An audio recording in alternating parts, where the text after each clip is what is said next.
Assalamualaikum warahmatullahi wabarakatuh. Sampurasun dulur-dulur sadayana, dulur salembur baraya sanagara, mugia sadayana ayeuna aya dina kaayaan sehat wal afiat. Patepang deui sareng abdi tukang dongeng, tukang ngawadul, kadang-kadang tukang ngacamplung.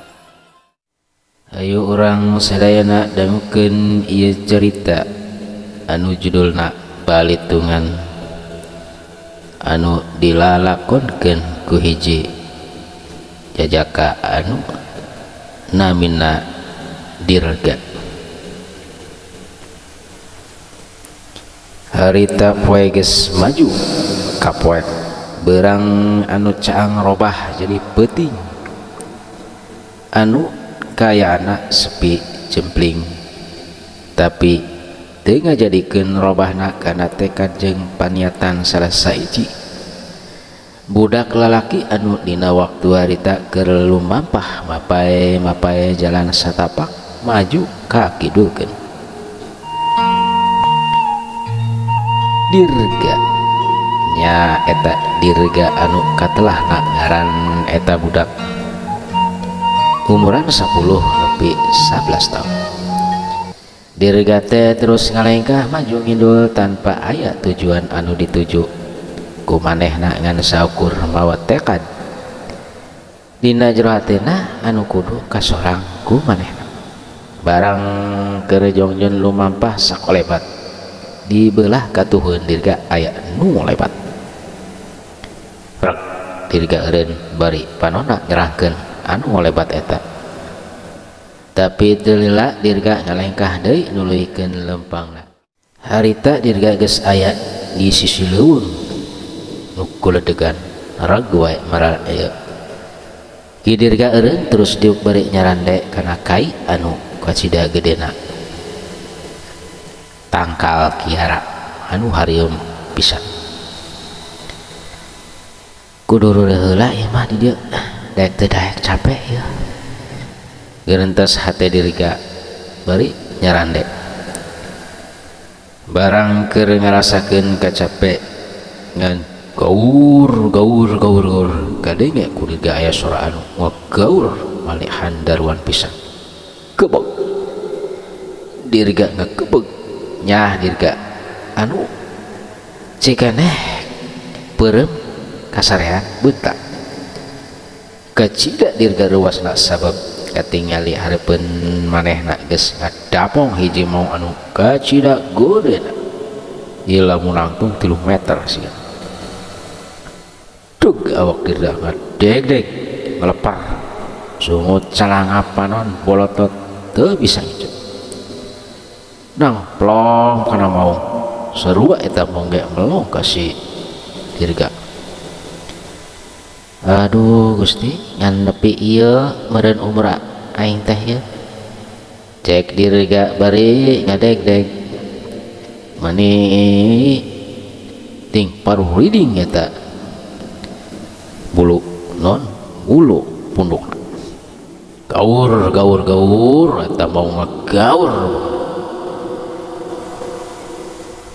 geuning lain hiji ieu maung teh loba pisan, cek Dirga dina hatena.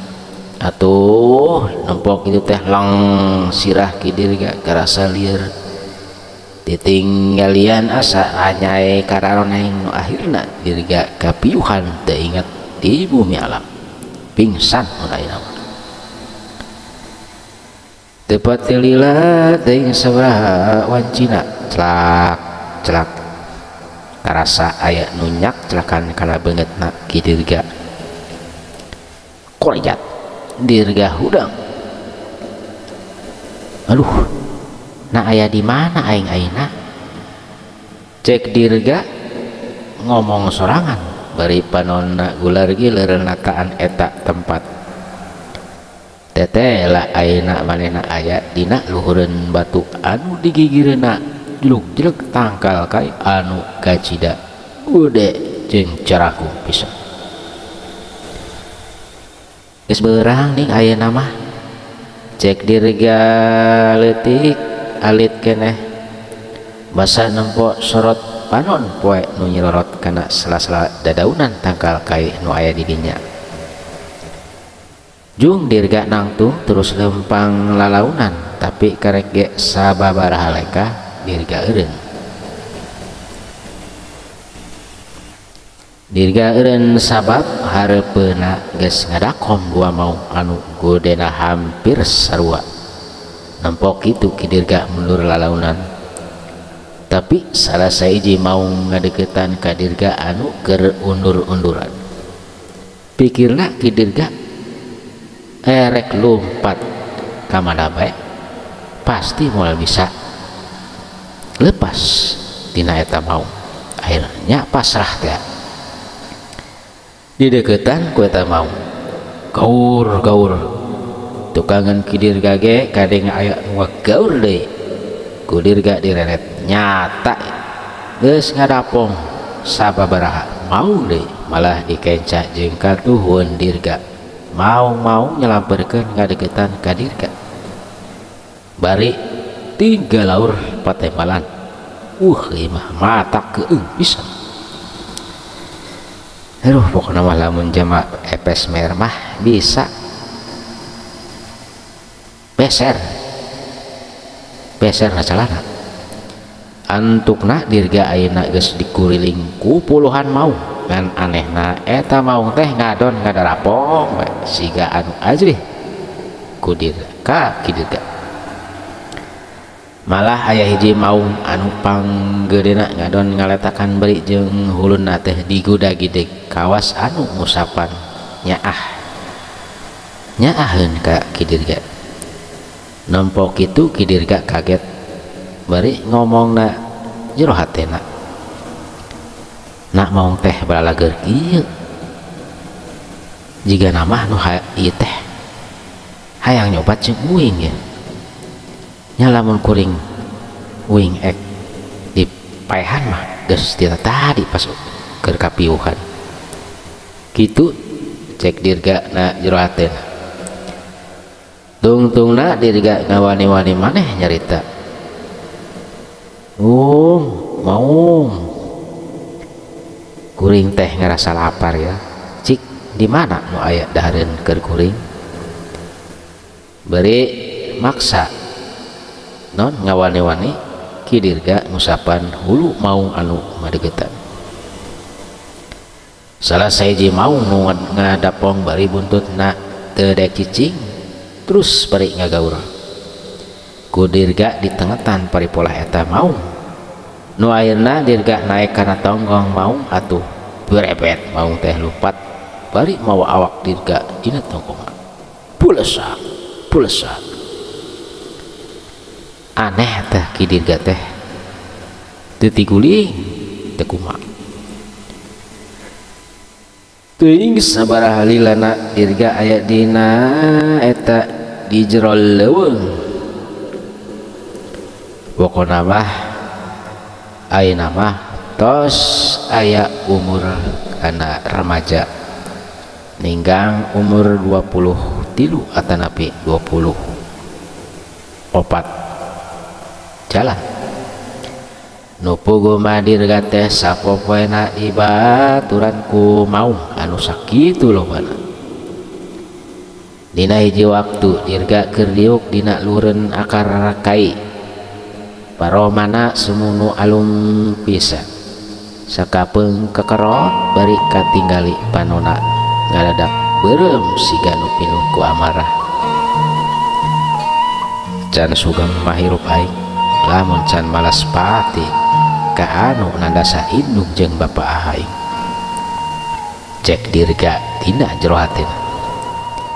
Ras manehna inget deui kana kejadian anu katukang mangsa indung bapana masih keneh araya. Dirga kacida dipikanya anak ku indung jeung bapana tur sagala kahayang teh teu oleh digugu hayang itu hayang ieu estu diteduhan ku indung jeung bapana sasak namah dirga teh teu oleh dipupujukeun dasi dik indung jeung bapana. Dirga teh jalma anu segala aya, jalma nu juga loba harta bandana. Ari bapa dirga teh jalma anu dipika serap, pokona mah jalmi-jalmi padami. Urang caritakeun deui awal mula sateu acan ayana kajadian anu pikasedeheun ka diri Ki Dirga sareng kaluargana, bapak sareng ibuna Ki Dirga. Ari bapa Dirga teh katelahna Atmaja ari indungna nyata Sukaisi, tapi lain penyanyi LP Sukaisi, ieu mah Sukaisi. Nah, baik. Ngaran Atmaja teh geus dipika nyaho ku balarea beh na ku kolot sarang budak segala. Anu jauh anu deket pada arapal ka Ki Atmaja. Atmaja teh boga sifat berehan turnyahan ka papada jalma, teu uing teu aing uyah kidul, teu boga rasa adigung gede hulu, sanajan manehna teh bro di juru bro di panto ngalayah di tengah imah. Dinai jiwanci Atmaja kedatangan ku saya sobat dalitil detik, sobat akrabati bubudak sampurasun rampes ye ning kidulur ya penjero hampura ye lamun kuring ganggu Ki teu sing na ganggu ari teun teh kawas kabatur bae ya cek Ki Atmaja nembalan gek saya diuk hareupeun Ki Atmaja asa tara-tara ti sasari ieu teh aya naon ieu ya puguh kuring teh sono euy bari aya hiji hal ieu anu baris ditepikeun ka anjeun. Hal naon eta? Kuring teh katalatahan ku mama sepuh yen ayeuna Atmaja kudu ka ditu cenah poe ayeuna keneh kudu ka ditu jeung kuring. Oh ti mama sepuh nya, mama sepuh mun bisa mah anjeun jeung pamajikan sakalian kudu kabawa ayeuna keneh ke kuring nya tuh hade ari kitu mah kuring rek ganti baju lah nya kitu. Cek Ki Atmaja bari ka tukang badai ganti baju sareng bebeja ka pamajikanana. Satuntasna ganti baju Atmaja jeung pamajikanna oge Dirga anu harita karek umur 10 tahun kairingkeun ku Kisalya arinit rek muru bumina mama sepuh. Lembur demi lembur geus kaliwatan ku abringan Atmaja tur teu karasa abringan Atmaja geus nepi ka hiji tempat anu harieum pisan. Jauh ka dieu tempatna anu jarang kasaba ku jalma pisan. Keur jongjon leumpang cung-jeleng tina rungkun opatan jalma laluncatan megatan abringan Atmaja anu keur leumpang bari ngayog. Eta jelema teh ngabar bedogna ting gurilap seukeut pisan katojok ku panempo gurilap eureun euy eureun bari eta jelema teh ngabar bedog reg atuh abringan Atmaja teh eureun tina leumpangna. Waduh imah keung pisan ieu. Karek oge Atmaja rek nyarita ujug-ujug aya nu ninggang kana pondokna. Bari cubok tongong Atmaja ditajong ti tukang. Atuh bruk bae Atmaja teh nambruk nangkuban kana lemah. Sukaisi pamajikan Atmaja nampok teh ngajerit ngajurit pokoknya ningali kayan gitu ngan sakolepat pipi Sukaisi tampiling. Atuh akhirnya Sukaisi kapiuhan nangkarak bengkang mojar sia cek Salya bari ngakakak semut nu bunga bisa lompat maja muniang hudang saya rikat ngadagor siraat maja nuges balapuran ku petik bro di beat maja namru di nakayan tayak kekuatan bisa. Waduh iya geuning si saya teh jalmi jahat bro di atmaja namru di nakayan geus teu tayak tangan pangawasa pisan teu daya teu upaya harita atmaja dina poeta kulantaran kejemna ki Salya sareng eta anak buahna poe eta keneh ki atmaja awakna teu usik teu malik mulang ke asal mulih ka jati mulang ke asal dipunut ku Rahayu dina poe harita. Atuh dina kayan gitu Sukaisi eling deui tina kapiuhanna cerit deh Sukaisi ngajerit deui ngacurit maratan langit ngocak maratan jagat cung Sukaisi nangtung nu saterusna lumpat rek muru ka salakina tapi canggen nepi Sukaisi ka salakina geus dipapag deui bae ku dampal suku ki Salya nu pas pisan kena kana dada Sukaisi anu ngajadikeun Sukaisi dijengkang ka tukang deui blak gubrak aduh blak Sukaisi nang karak bengkang berarti geus teu puguh rarasan geus teu puguh anu dirasakeunna nya nyeri nya sedih nya bingung. Aduh eta ku kejem-kejem naki Salya manehna ngajejak beuteung Sukaisi nu harita geus teu walak aya ku suku nu katuhuna anu panungtungana Sukaisi nuturkeun salakina mulang ka alam kalanggeng. Waduh ieu jalma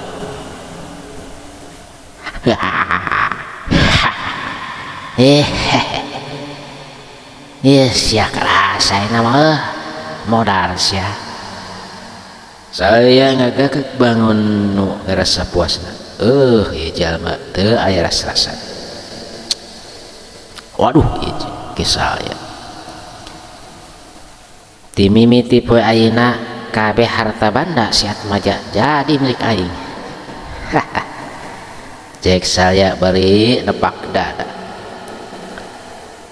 ari dirga basa waktu bapana disiksa ku Salya jeung baturna manehna lumpat ka nu suni nyumput ngadakom tukangan rungkun nu kabeneran pisan teu kanyahoan lumpatna tapi sakabeh anu dilakukeun ku ki Salya jeung baturna eces ngembang boleh katitenan ku manehna tapi dirga teu bisa kumaha atuh ngaran budak atuh ek mantuan nya pasti bisa paragat nyawa deui manehna ngan ukur bisa nurkeun cai mata anu maseuhan mapai kana pipina ceurik balilihan lamun ayeuna mah barang Salya keur ngaprakatak bari surak ki Salya karek sadar yen anak naki atmaja oge milu kana abriah eta terus ki Salya luak liuk nempuan dirga idih kamana lumpat anak si atmaja ya wak Salya ke baturna nya kamana eta keluk ya lompatna hari si lain ditanya teh kalah malek nanya asa kakarik inget aina kuring mah Kang koplok sia si lain kabeh ge geuwat teh eta peupeujeuh eta kudu beudang baturnya kisah ya tetalake rikat buru-buru yang dirga ka unggal sikluk eta tempat dirungkun ngarungkun ditekan tapi diga teu kapanggih unggal dapuran disuayan tapi taya laratan barang keur jongjon neangan korsak kadenya surah anu korsak atuh saya teh jeung batuna curikak barang direret katingali kumbarehna dirga keur lupat lah geuning mangklukna tewak rangket sekalian gak lompat sakalompat lampetkeun oleh kana tinsaka waduh lompat deh bakat ku sieun teh sieun katewak ku kisaya jeung anak buahna satarik-tarikna oge lompat bodaknya ayeuna dirga katewak oge ku salah sahiji anak buahna kisaya rek lompat kemana sih aku nyuk cek salah seorang anak buah saya dasar budak buang ke waras ya rek kumaha ieu kang ieu budak teh sina nutur ke indung bapana ulah dibere hirup lah teu kudu dititah dua kali anak buah kisah nya ngangkat sukunaan anak naon kidirga anu maksudna rek ngajong awak kidir ya tapi ting kumaha mimitina ngadak-ngadak anak buah saya jual ngocak matana ngadak bolotot sungutna celangap bangun nunahan kanyeri anu pohara gacida anu antungna bro de anak buah kisalia rubuh karena lemah bari kokosodan bari ngagaro bobogoana wah ieu teh si tajong urang nenjok itu kisahnya ketus nu sejenak muru kanu keur kokosudan bari ngarampan awakna nah barang eta anu keur kokosudan orasetkeun calana anak budak teh aya hileud anu cukup gua bisa keur nyayang dina cublokan eta na kolorna ningali kejadian kitu kidirga teu micen kasempetan marena terus lompat kanu wala lebakeun eta patempatan sia aris lain teu boga rasa atuh make sina nyayang di dinya eta hideung sentak saya kana kuat nya aneh bae tah